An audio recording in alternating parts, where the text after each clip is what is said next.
watching this video. In fact, you should be watching, this is the sole video you should be watching today. The only video you should be watching today.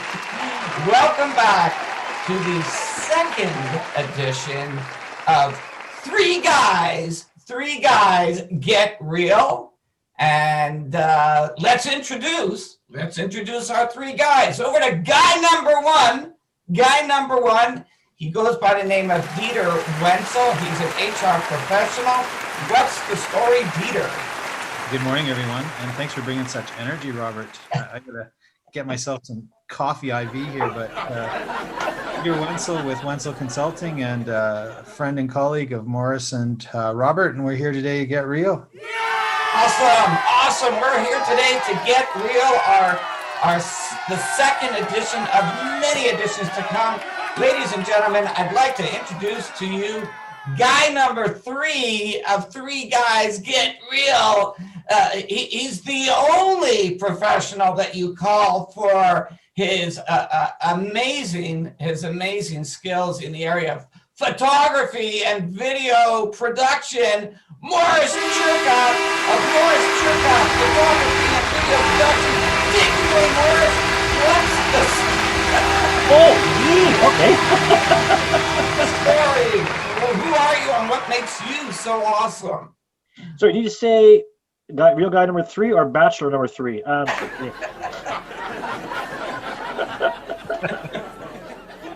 What's the story? What's the story? Well, my name is Morris Churka, and I just like to be real, share what's on my heart, what's on my mind. Do I have all the answers? Far from it, but do I have a heart? I do, right here. And that's a beautiful thing to say. We're not here professing that we have all the answers, but what we are celebrating is three guys getting real. And we had a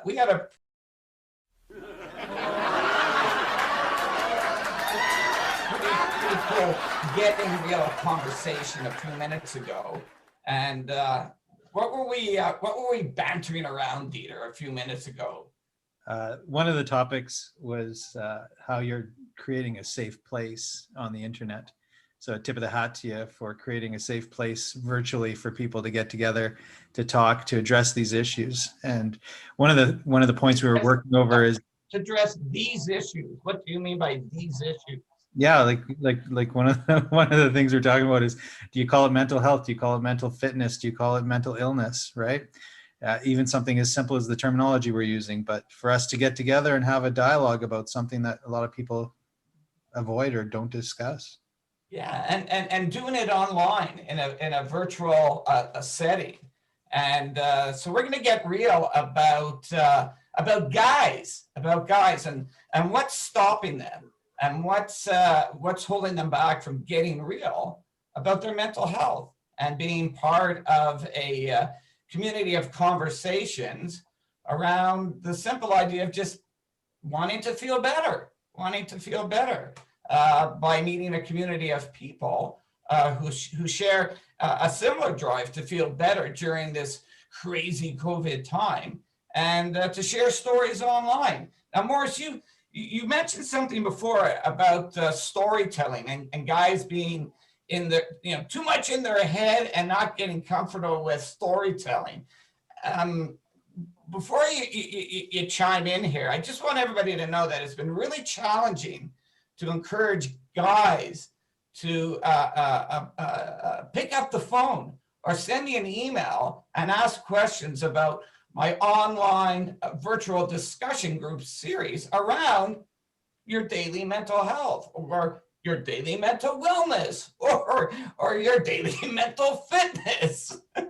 There seems to be many terms out there. So I'm wondering, what's the story, Morris, that you think is running through guys' heads these days that just might be holding them back from making an inquiry and taking part in an online virtual discussion group about mental health? Morris?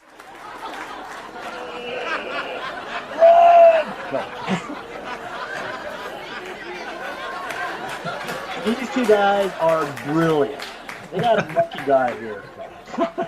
No, the story is, it's how we grew up, our environment, our parents. You got to realize most people mean well, right? And right, people want to see everybody happy and loved. And what happens is when we grow up, right, some things will happen to us. So, for example, when we're born, right, we're we're we're so loved. Oh, look, mom, dad, or oh, look, we got so much cuddles and hugs. Oh, it's beautiful. And then what happens? We become a toddler. We toss the food across the room onto mom and dad. Get ready for work, honey, all over the nice suit. And then what happens? No! And then fear enters, right? Oh, I did something crazy. Like, hey! Oh, it made him laugh. An entertainer is born. And we don't know it consciously, but subconsciously, we create these survival techniques which shapes us to today. And that, plus how society as a whole, right? We have to look masculine. Men, we can't share our feelings. We can't share our problems. We're strong. We got the money. We got the fame. We got the girl, James Bond. But the reality is, inside, right? We all have our issues, our problems, big or small, doesn't matter. Yeah. The deal is, do we bottle it and pushing it down? Which we know it's like drinking poison and having it fester inside. Or do we go, hey, I'm being real here. I need help. Right? We go to a gym to get physical help. Okay. Why can't we go to our friends, colleagues, experts like Dieter and Robert here and say, hey, how can you help me with my mental wellness, my emotional wellness? It's not only mental and emotion are connected. So how can we help each other? Okay, well, let's take that story over to Dieter, because in Dieter's work as a human resources consultant, he meets with organizations large and small, and you see and work with, well, you work with many men in these organizations. Is anything that Morris is bringing forward here, does it resonate with you? Does it touch a chord? Are you seeing what this storyline that he's talking about, the storyline that might be swirling in men's heads in organizations? Can you imagine taking what Morris is talking about right now and applying it to the board of a company or a CEO or the senior executives or the C-suite? Like, they're all saying the exact same thing Morris is saying. They're like, oh God, how do we talk about it? Do we have the organizational culture that's going to deal with this? Do we have a physical work environment that's going to help people? Do we have personal health resources for these people to help them cope with it? Similar to what you're saying, Morris, it scales out to a really tough conversation at the company level. And that's where I think conversations online, like you're talking about, Robert, are so valuable, because there's such a stigma to talking about it in the first place. But we've the three of us, we've bought into the idea of talking about it. We're cool with it. We're real. We get real about conversations around mental health. I don't think, I believe that men aren't even at the place of having it as a consideration, and then the readiness to go into the conversation. So to me, going into the conversation is part two. Part one is just the acceptance that we, each and every one of us, owns our own mental health, that mental health is out there. I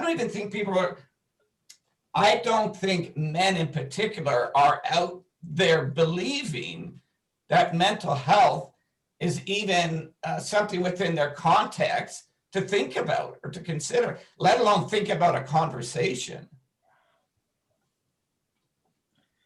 You're right. Yeah, Sorry. Go ahead, Morris.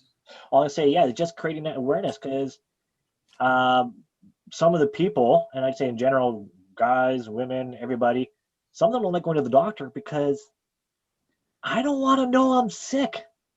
I don't want to know that I have high cholesterol or whatever it may be. And that's kind of why it's like when you get into mental wellness, it touches more closer to home, right? I don't want to be labeled crazy, but we're not. We're humans. We're real. Again, giving somebody a hug at a time of grieving. It's not just for physical and emotional, but that hug is also in mental wellness as well. Yeah, I get all that. I get it. I get it, right? And Dieter gets it, right? Men, that's not even in men's psyche. They're not even at that place of that consideration. What did you hear Morris say, Dieter?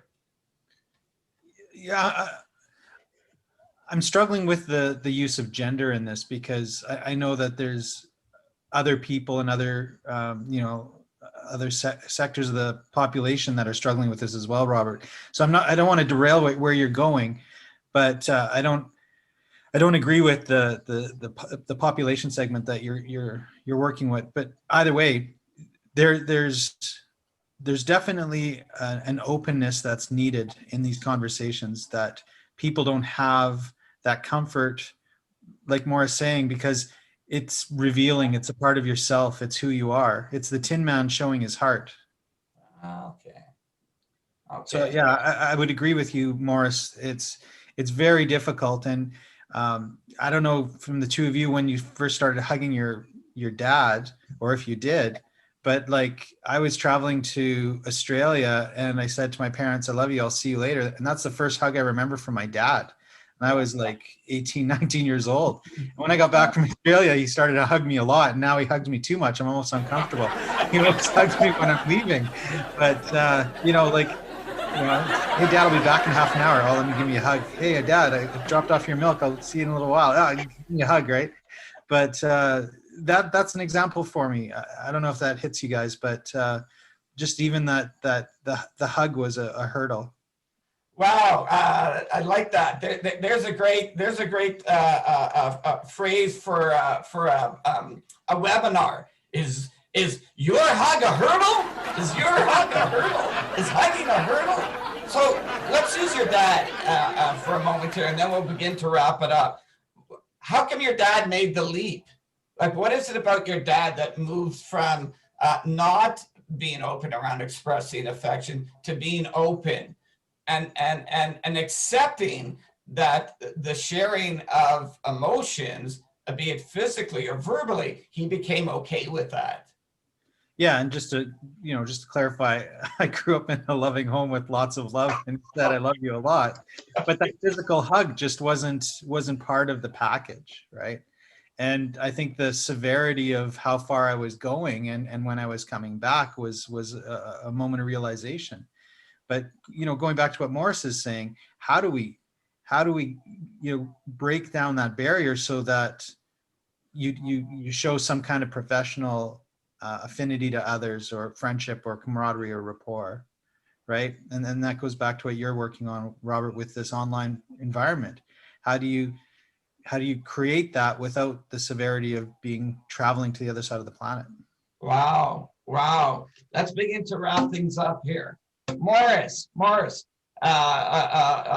three guys get real, and we're getting real about the value of accepting, or the importance of accepting, that mental health, not mental illness, because we're not talking about an illness within mental health. With mental health, we're just talking about your daily health.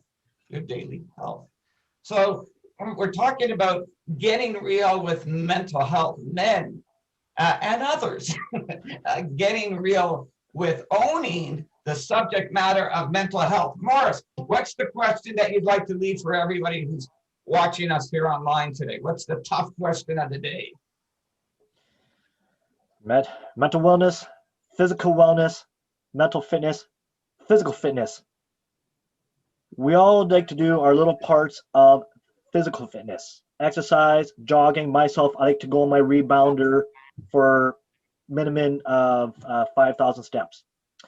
What are you doing in your physical and mental fitness?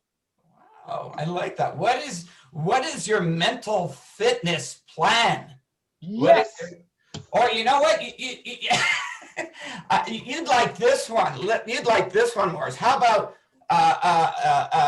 show us your mental fitness playbook. Show us your mental fitness playbook. Yes, totally. Dieter, what's the tough question of the day? For me, it's going back to if somebody were to call you, right?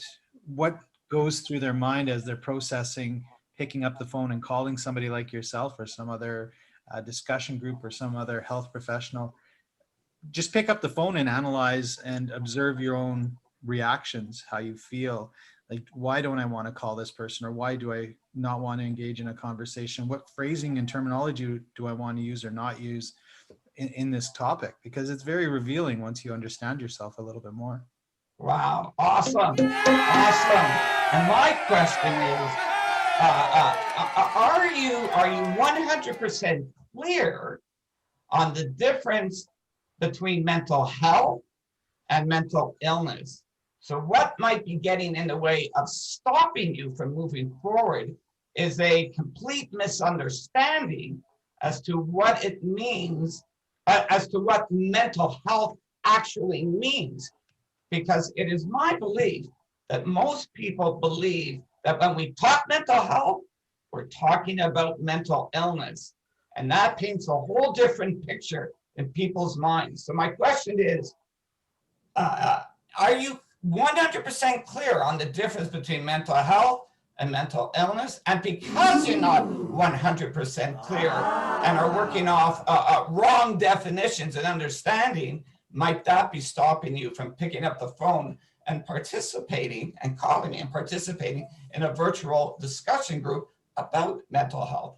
You've been enjoying yet another edition, the second edition of Three Men Get Real. Last words, Dieter. Last words, Dieter. Let's stay with three guys being real. I don't know the two-man men. Hold it there. Hold it. Time out. Time out. I gotta stop the train here. You're talking about reaching out. How can our viewers reach you guys? What website, what email, what phone number? Like, how do you want them to reach you? Because you guys are brilliant. You guys have huge hearts. That's why you're here, because you want to help. You want to love on people, get them to their peak performance. How can you get a hold of you both? Dieter. Reach me at dieterwenzel.com. So that's DIETERWENTZEL, dieterwenzel.com. You bet, you bet. And then after you've reached out to Dieter, you can reach out to me, Robert at powerfulplay.ca. Better yet, 780-297-4103.